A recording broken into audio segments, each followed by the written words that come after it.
यूनानी इतिहासकारों की तरह प्राचीन रोम में भी इतिहास लेखन की परंपरा रही है। यद्यपि रोमन इतिहास लेखन की परंपरा यूनानी इतिहास लेखन की तुलना में पिछड़ी हुई प्रतीत होती है, क्योंकि रोमन इतिहास लेखन में यूनानी इतिहासकारों के समान तार्किकता और वैज्ञानिकता नहीं दिखाई देती है। जो रोमन इतिहासकार हुए हैं, यद्यपि उनका इतिहास लेखन में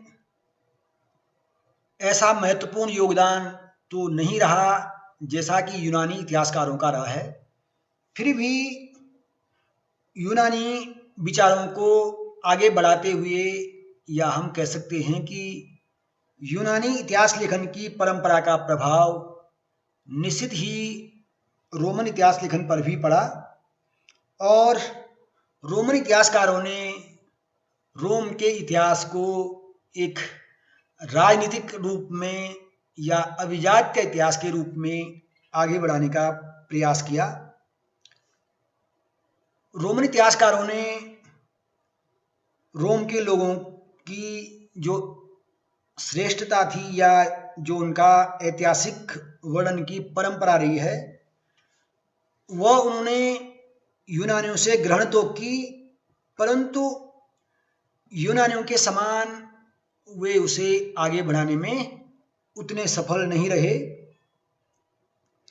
क्योंकि रोमन इतिहासकारों ने अपने इतिहास लेखन में अभिजात्य वर्ग को, कुलीन वर्ग को ज़्यादा महत्व प्रदान किया है।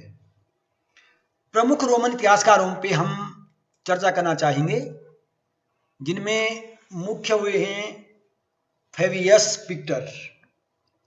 फेबियस पिक्टर को प्रारंभिक रोमन इतिहासकार स्वीकार किया जाता है। इन्होंने अपनी गाथाओं का आरंभ एनिस के समय से, एनिस जो एक प्रमुख महान व्यक्ति हुए हैं, उनके समय से लेकर और अपने समय तक का इसमें वर्णन किया है।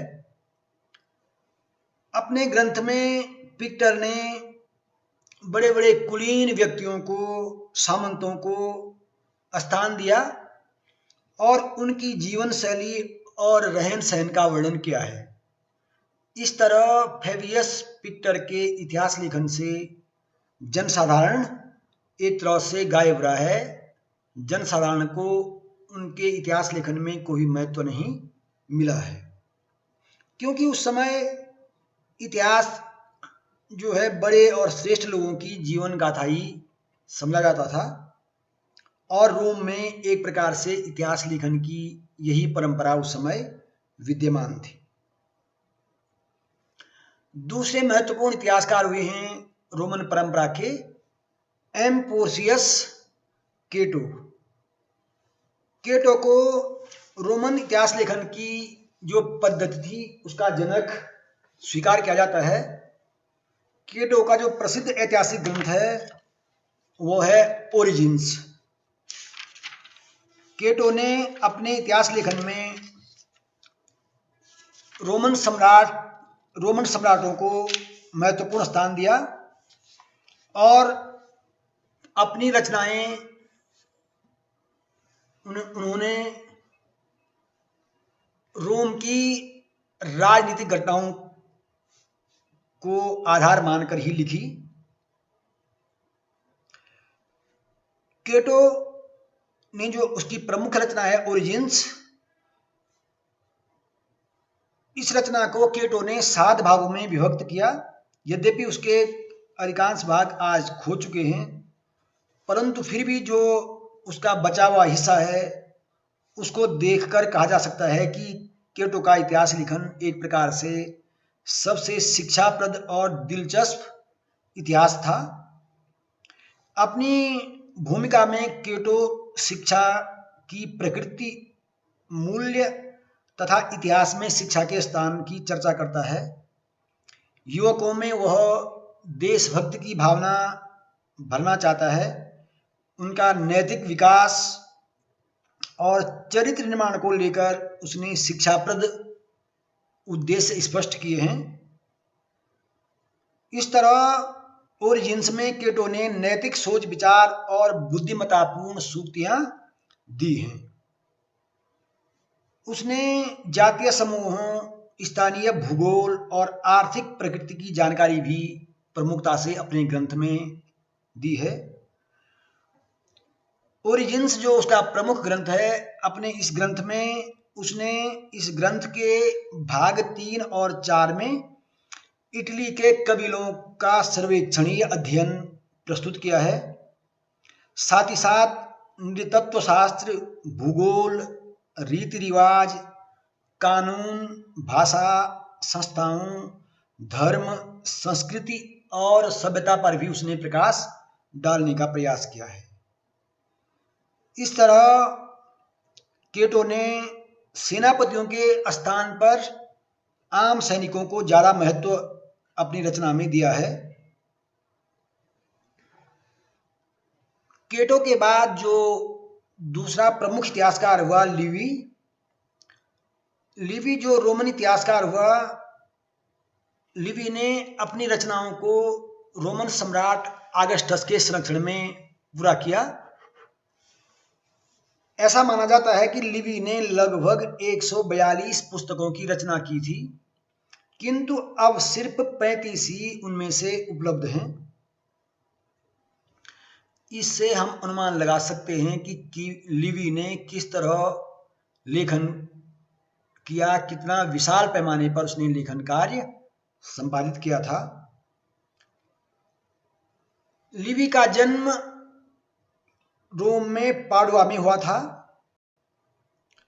और 46 साल, अपने जीवन के 46 साल उसने इतिहास लेखन में बिता दिए। जो लिवी का प्रमुख ऐतिहासिक ग्रंथ है रोम का इतिहास, इस ग्रंथ में लिवी ने 753 ईस्वी पूर्व से लेकर 9 ईस्वी तक का इतिहास इसमें लिखा है। अपने इस लेखन में लिवी ने रोम नगर, इटली की जो अन्य सीमाएं थी या रोम के संविधान, वित्तीय स्थिति, आर्थिक स्थिति आदि का उसने वर्णन किया है। इतिहास को लिवी नैतिकता की प्रेरणा देने वाला, नागरिक गुण सिखाने वाला और देशभक्ति को प्रोत्साहित करने वाला मानता है। अर्थात लिवी का मानना है कि इतिहास के द्वारा हम नैतिकता की प्रेरणा दे सकते हैं, नागरिकों को अच्छे गुण सिखा सकते हैं, उनमें देशभक्ति की भावनाएं जागृत कर सकते हैं। इस तरह लिवी का इतिहास एक जोशीला इतिहास है जो युवकों में जोश भर देता है और अनैतिकता और विलासिता को वह आड़े हाथों लेता है, उसकी आलोचना करता है। इस तरह रोमन चरित्र को लिवी ने प्रमुखता से स्थान दिया है और युवकों को आदर्श नागरिक और देशभक्त बनाने का उसने प्रयास किया है। लिवी के इतिहास लेखन की जो पद्धति रही है, उस संदर्भ में ई श्रीधरन लिखते हैं कि अपने लेखन में वह किंवदंतियों से यह कहकर छुटकारा पाना चाहता है कि मैं न पुष्टि करता हूं और न खंडन, मैं हिचकता हूं और यह जांचने का श्रम फलप्रद नहीं होगा। क्योंकि लिवी ने अपने इतिहास लेखन में कई किंवदंतियों को भी स्थान दिया है, परंतु वह उनका खंडन और समर्थन करने की बात नहीं कहता है। धर्म के प्रति उसका गहरा सम्मान उसकी रचना में, उसके लेखन में स्पष्ट होता है। वह कोई भी अंधविश्वास मान लेता है, माने किसी भी अंधविश्वास पर लिवी आसानी से विश्वास कर लेता है। इस कारण उसके लेखन में कई पन्नों में वह अपशकुनों, भावी संकेतों और भविष्यवाणियों का जिक्र करता है। वह कभी कभार ही मूल अभिलेखों और स्मारकों पर गंभीरता से नजर डालता है। अर्थात लिवी ने अपने इतिहास लेखन में साक्ष्यों को उतना महत्व नहीं दिया है जितना उन्हें मिलना चाहिए था। वह आलोचनाशील और वैज्ञानिक अध्येता नहीं है कि व्यवस्थित तरीके से अपनी सामग्री की जांच और विश्लेषण या संगठन करे। इस तरह लिबी के इतिहास लेखन की इतिहासकारों ने आलोचना की है। वे मानते हैं कि लिबी का इतिहास ऐतिहासिक व्यक्तित्वों और घटनाओं का जोशीला साहित्यिक मंजर है। लिबी की रचनाओं में जो इतिहास मिलता है वह 753 ईस्वी से और 9 ईस्वी तक का है। इसके बाद जो प्रमुख रोमन इतिहासकार हुए हैं, कार्नेलियस टैसिटस। कार्नेलियस टैसिटस का जन्म इटली में ही हुआ था। टैसिटस ने अपने इतिहास लेखन में दो महान रचनाएं संपादित की हैं, हिस्ट्रीज और एनल्स। हिस्ट्रीज नामक ग्रंथ में टैसिटस ने रोमन सम्राटों का वर्णन किया है और इस हिस्ट्रीज नामक ग्रंथ के जो 14 या 12 भाग थे उनमें से अब केवल सिर्फ 4.5 भाग ही बचे हुए हैं। जो दूसरा महत्वपूर्ण ग्रंथ है एनल्स। एनल्स में टैसिटस ने जूलियन वंश के सम्राटों का इतिहास लिखा है, जिनमें टाइबेरियस, कैलिगुला, क्लॉडियस एवं नीरो मुख्य हैं। और एनल्स के भी जो लगभग 16 या 18 भाग बताए जाते हैं उनमें से केवल 12 भाग ही आज उपलब्ध हैं। इस तरह टैसिटस ने रोमन सम्राटों का इतिहास लिखा है।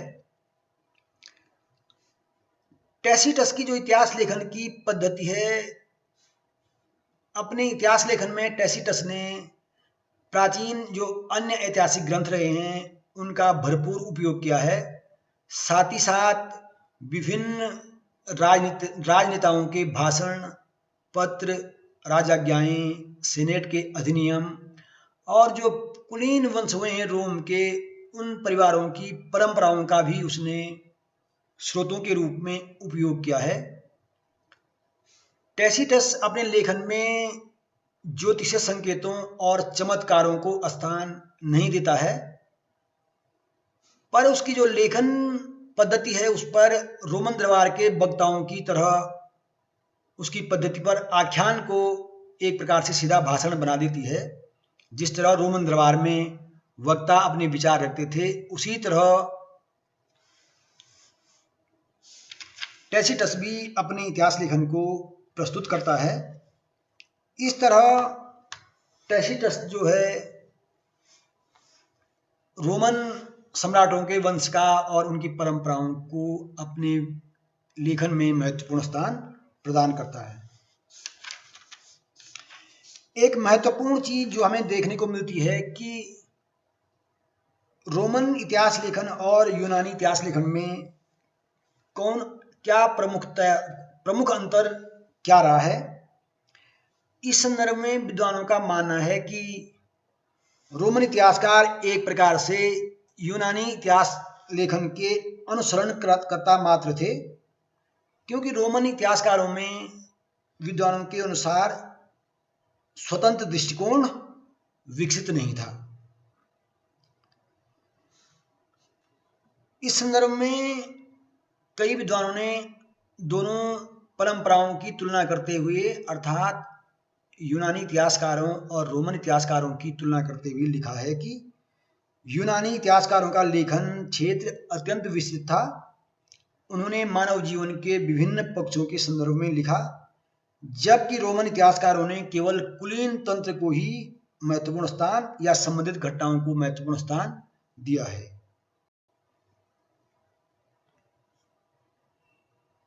दूसरा, यूनानी इतिहासकारों ने सत्य की खोज पर बल दिया और उसकी आलोचनात्मक व्याख्या प्रस्तुत करने का प्रयास किया, जबकि रोम के इतिहासकारों ने घटना से संबंधित कारणों को जानने और सत्य को जानने की ओर कोई विशेष ध्यान नहीं दिया।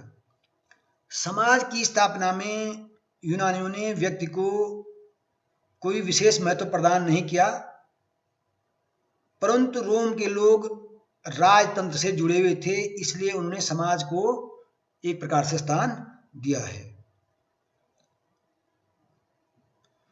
यूनानियों ने समस्त इतिहास के विवादास्पद पहलुओं का जो हल था वह प्रस्तुत किया, किंतु रोम के इतिहासकारों ने जटिल समस्याओं की ओर कोई ध्यान नहीं दिया। अगला बिंदु है कि यूनानियों ने इतिहास के स्तर को ऊंचा उठाते हुए उसे जीवंत बनाने का प्रयास किया, किंतु रोमन इतिहासकारों का जो दृष्टिकोण था वह जीवन के प्रति असंगत और पक्षपातपूर्ण रहा। यूनानियों को रचनात्मकता में विश्वास था, जबकि रोमन इतिहासकार आत्मकथाओं पर केंद्रित रहा। इस तरह यूनानी इतिहासकारों ने मानववाद को महत्व प्रदान किया, परंतु रोम के विद्वान केवल राजनीतिक व सैनिक घटनाओं तक ही सीमित रहे। इस तरह विद्वान रोमन और यूनानी इतिहासकारों की तुलना प्रस्तुत करते हैं।